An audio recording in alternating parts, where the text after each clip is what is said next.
મિત્રોને જય સિયારામ. આજે આપણે ધોરણ 6 ગણિત વિષયમાં સ્વાધ્યાય 8.3માં દાખલા નંબર 3 વિશે અભ્યાસ કરવાના છે. તો દાખલા નંબર 3 જે છે એ આ પ્રમાણે છે કે રાધિકાની માતાએ તેને રૂપિયા 10.50 અને તેના પિતાએ તેને રૂપિયા 15.80 આપ્યા. બરાબર. માતા તેને 10.50 રૂપિયા આપે છે અને પિતા તેને 15.80 રૂપિયા આપે છે. બરાબર છે. હવે આગળ જોઈએ તો રાધિકાના માતા પિતા દ્વારા રાધિકાને આપવામાં આવેલી કુલ રકમ. બરાબર. કુલ રકમ શોધો. કુલ શબ્દ આવ્યો છે એટલે આપણે એમાં સરવાળો કરવાનો છે. બરાબર છે. તો સૌથી પહેલાં લખીશું. શું લખવાનું એ તમારે વિચારવાનું છે. તો સૌથી પહેલાં માતા દ્વારા આપવામાં આવેલા નાણાં. તે જ પ્રમાણે પિતા દ્વારા આપવામાં આવેલ નાણાં. બરાબર. લખીશું આપણે કે માતા દ્વારા આપવામાં આવેલા નાણાં. બરાબર. કેટલા રૂપિયા છે?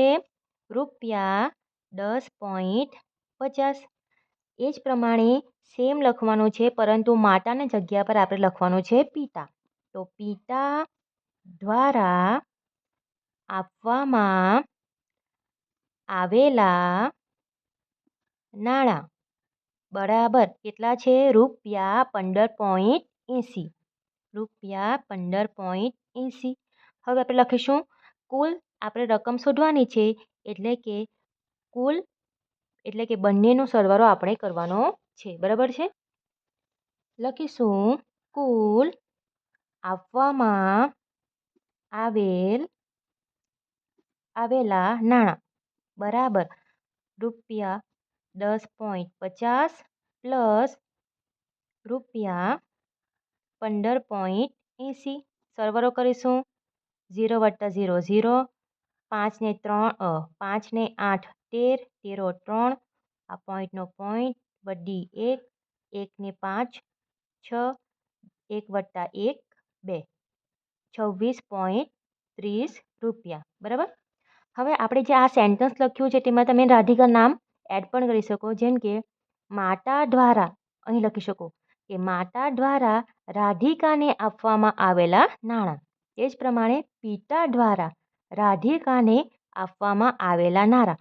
બરાબર. એટલે કે જે અહીંયા દ્વારા પછી તમે રાધિકાનું નામ લખવું હોય તો લખી શકો. તે જ પ્રમાણે અહીં કુલ રાધિકાને આપવામાં આવેલા નાણાં આ પ્રમાણે પણ તમે લખી શકો છો. બરાબર. હવે આપણે લખીશું જવાબ. તો પછીનું સેન્ટેન્સ જે હોય તે તમારે લખવાનું. તો રાધિકાના માતા પિતા દ્વારા રાધિકાને આપવામાં આવેલી કુલ રકમ શોધો. તો લખીશું કે માતા પિતા દ્વારા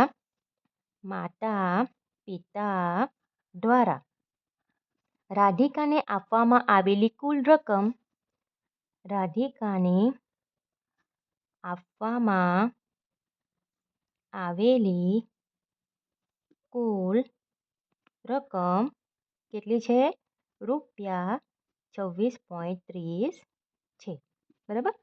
તો આ પ્રમાણે આપણો પ્રશ્ન નંબર 3 એટલે કે દાખલા નંબર 3 જે છે એ પણ કમ્પ્લીટ થાય છે. વિડીયો પસંદ આવ્યો હોય તો વિડીયોને જરૂરથી લાઈક કરજો, મિત્રોમાં શેર કરજો અને ચેનલને સબસ્ક્રાઈબ કરતા રહેજો.